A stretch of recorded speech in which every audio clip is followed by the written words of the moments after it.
pinacheck ko naman sa mga contacts ko yung location ni Evelyn Magas sa Bulacan. So, ang sabi nila, wala raw nakatira sa bahay nung pinuntahan nila. They say, bigla na lang daw nawala si Magas.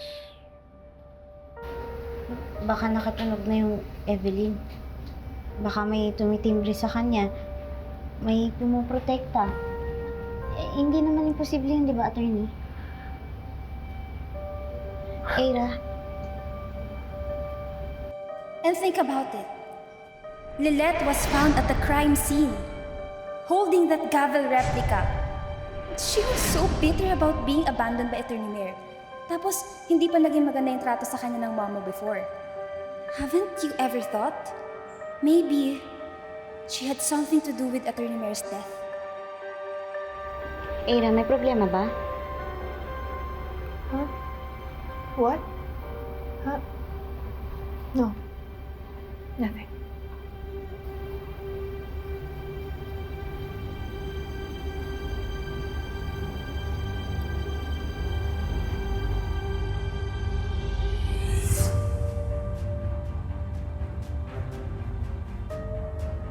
Ma'am!